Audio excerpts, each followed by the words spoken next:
Okay, thanks, Clive. Well, my job is actually very similar to Mike's in that I look after a learning management system, deliver e-learning content, and also the whole training support, learning support. You know, we deal with all calls for any kind of e-learning query, general query, and we deal with things as important as lunches turning up at venues. And I can assure you, in terms of e-learning not working or lunches turning up, I know which one our learners generally think is the most important. I'm not going to give you any really simple answers today. You're not going to go away from this little checklist of things. If I go away and do this and this and this will work for me. What I'm hoping to do is tell you a kind of story that goes over a period of about 5 years or so. Share the stuff we learned, the stuff that worked, and probably more importantly, the stuff that didn't work, and also to help you to ask some of the right questions. Now, traditionally in a presentation like this, the next slide is kind of a corporate history. You get a bit to learn about the business. Now, bear in mind, this is kind of an informal approach and we don't have much time. I've provided you with a timeline of the history of B&Q, but I have kind of condensed it.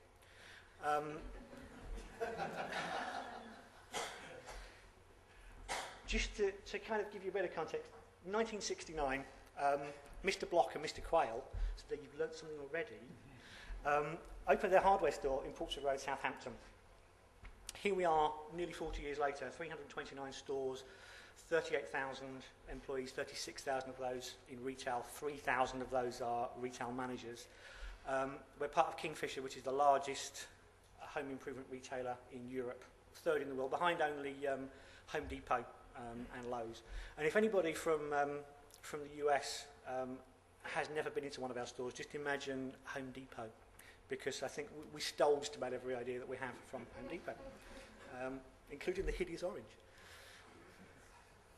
Now, we've been on an interesting journey over particularly the last 5 or 6 years, but I want to take you back first of all to 1999. We've grown massively as a business. In our first 10 years as a business, we went from that one store to 10 stores.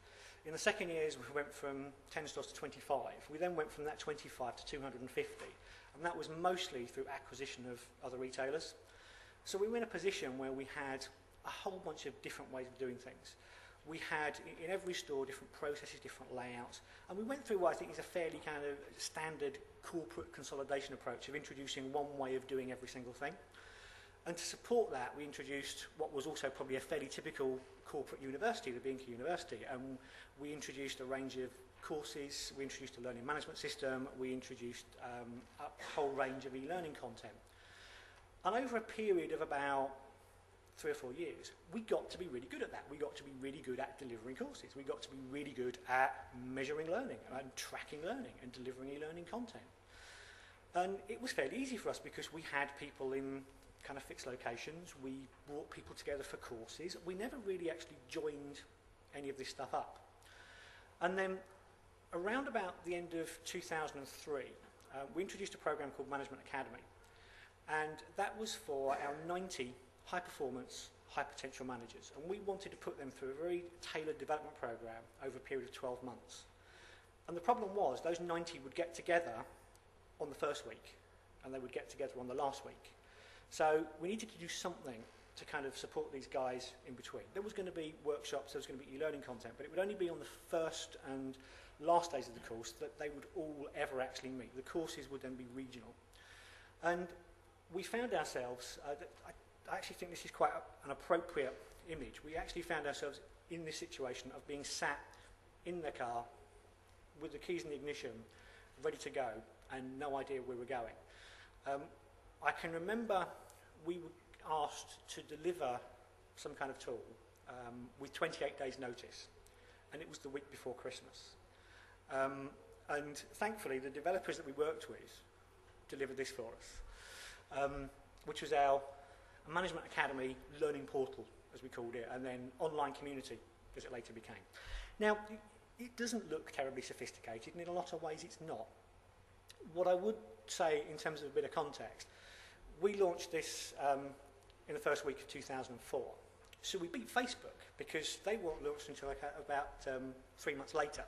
And certainly at this point, none of us were even thinking about MySpace. MySpace might have been around for about 6 months, but it wasn't until the middle of 2005 when News Corporation paid $580 million for them that I think we all sat up and started to pay some attention to them. So we were kind of doing this from a very simple standpoint and really just trying to work with what we knew.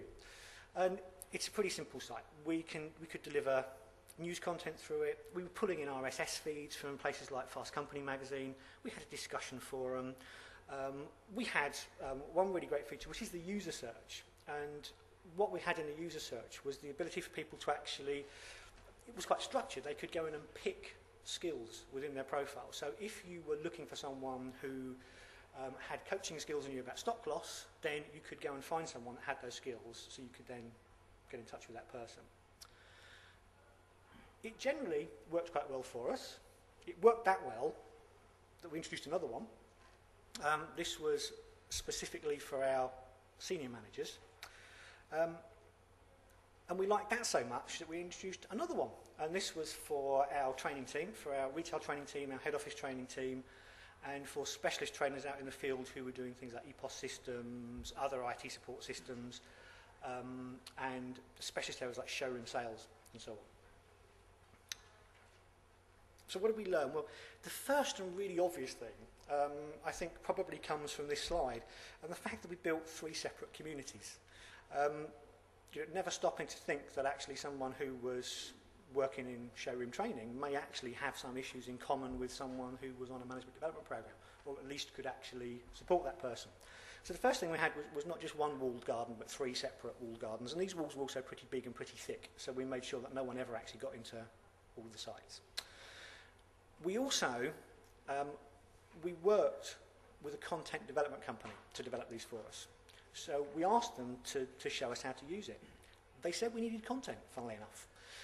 So what we did was we spent a lot of time, a lot of effort, stuffing these things full of content, which no one really used. The place where we started to get some activity was in the discussion forums. And we only got the activity in the discussion forums when we kind of moved away from it a bit. When we started to structure things, when we started to try and lead conversations, when we really took the fairly standard training department approach of we are the experts, it didn't work. Because we weren't the experts. The people actually out there doing the job were the experts. They were the ones that had the answers to the questions. So once we started to open it up to them, it actually started to become more of a powerful tool.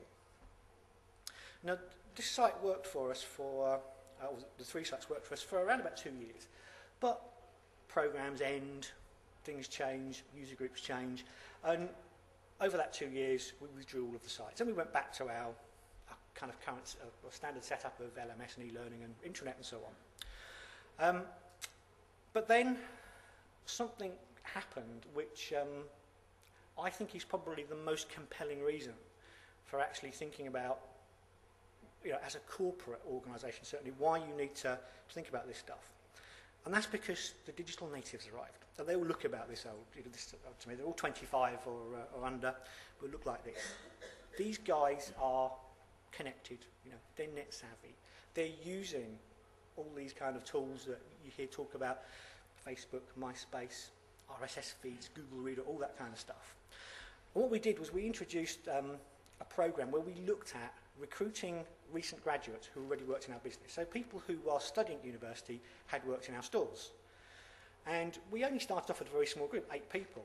So we did have the conversation, wouldn't it be great to put it all together for them? It's not worth it for 8 people. So we left them to their own devices, we ran some workshops. And after 3 months, we got them together, we were talking about stuff, and something came into conversation. And someone said, oh yeah, we were talking about it on the forum the other day. And I said, oh, what forum? Well, the forum that they built, the forum that they went out and set up themselves, because we didn't provide something, and because all of these tools that are so easy to access and so easy to use, they went and they built this stuff themselves. Now, as a corporate, you start to think, well, it would be nice to know what's going on. I think, the one lesson from this is you can't control this. You absolutely cannot control the conversations. You can't stop the conversations going on. What you can do, though, is try and provide them an environment which you can have some involvement in. But be assured, if they're not having those conversations in that environment you provide, they'll be having those conversations somewhere else. They will be having them on Facebook and MySpace and everywhere else. They'll be talking about things that you won't even know are going on. You know? One of the most interesting ways to actually find out what's going on in B&Q is to go onto Facebook and find the head office group, because you find out far more on there than you do in terms of official internal communications. So we did build something. We built them this, but this time we didn't actually go and talk to content developers. We went open source. We found a content management system called Drupal, and we set up the site over a period of a few weeks. It maybe doesn't look as slick and sexy as the commercially produced stuff, but we built it ourselves at minimal cost. What we did this time was we didn't take the approach of building a site and filling it with content. We built an environment, gave them the keys to it, and let them start to fill this up. And we started off with the stuff over this side. We started off with blogs, and we still use blogs. Blogs is a thing that they've just picked up. We've got people going on there talking about what they're doing on their development programs. We've got new managers coming to the business, going on there, blogging about their experiences. We've also got them on there blogging about what they did at the weekends. We've got the personal conversations going on. It's, one of the things from Jay's keynote this morning was about those water cooler conversations. This is it's that virtual water cooler. We don't try and keep people on message. It's not about any kind of corporate accountability. We don't moderate anything on this. We don't have any kind of approval queue or anything. We don't restrict anything. We've never removed any post of any kind on here. And we never had to. There's nothing that's ever made you think that you want to get rid of it, because we just said to them up front, this is, a window to the rest of your colleagues, to your peers. You represent yourself the way you want to be represented.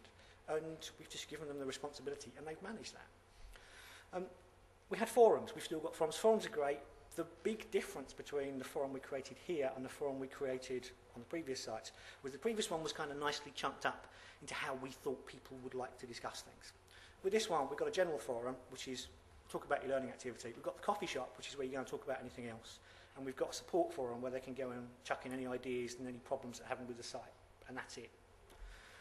Resources, I suppose, that's the one kind of carryover from the previous approach, but slightly different. Again, it's not very structured. It doesn't have a huge amount of categories.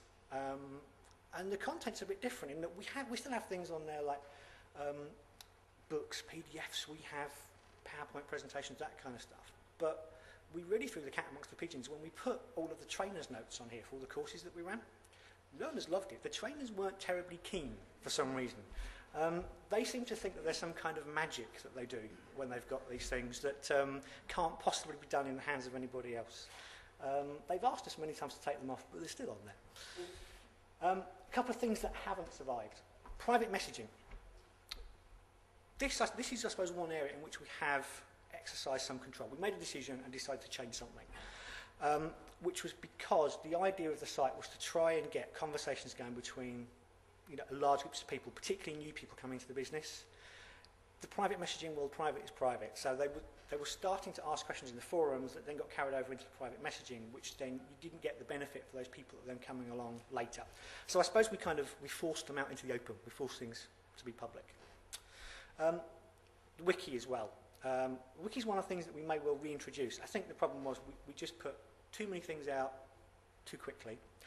I don't think we really understood how to use a wiki, so we didn't do a very good job of explaining how to use a wiki, and it was the one area that just didn't get much use, but it's probably something we will put back in as the kind of user base is starting to mature a bit. Other things we put in there is we've got polls, which is regularly we're trying to get feedback from the guys. We're trying to understand what works, what doesn't. This whole approach, this is all about, again, the kind of MySpace approach. The way that MySpace grew so rapidly when they started was that they were constantly changing. They were constantly responding to their users' demands for new features. So we take things off, we add things on. We don't assume any of this stuff is necessarily going to work. We just put it out there, we try it. If it works, we keep it. If it doesn't, we'll take it off, we'll put something different on there. Rapid response is something we introduced fairly recently. This was just giving them access to experts. This was it's a simple tool. It's just a glorified form where they can come online, where they've got a question that specifically can't be answered by, I suppose, the peer group, where they want someone within the business to answer. And the commitment is that we will respond publicly on the site within 48 hours. So any rapid response question we get, we'll go and find the person that has the answer and we'll post it on the site within that 48 hours. These last two seem kind of obvious, but weren't necessarily that obvious to us when we first put the site online. One was recent posts, and that's to do with the way that people use the site. I'll come on to that shortly. The other one was search. Let's face it, probably for 75% of the less net-savvy population, their window on the internet is Google. It's a big white page with a search box in the middle of it.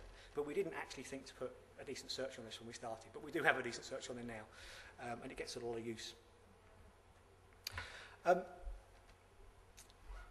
Content. I've seen a few things, downstairs talking to exhibitors, seen a couple of things today where people are still talking about content. I've actually heard the term still, content is king today, which I thought was a term that was pretty dead, to be honest. And if it's not, it probably should be. There are some areas that we will look at where we will focus on the content. Things that are core to the business. So things that are absolutely the way that we do things. So we have some things around maybe social responsibility, things around One Planet Living, which are just core to the way we do things, that it's important that you get the message across in the right way. Well, it's compliance, health and safety training, financial services authority, that kind of thing. Some simple knowledge-based stuff. How do I do this on a system? We tend to still deliver that with usually simple e-learning content. Although the reality is we'll probably start moving more across to an EPSS-based system, so actually putting the learning at the point of consumption rather than actually pushing it out to an LMS. So it's really, we're focused on content where absolutely the message must be consistent.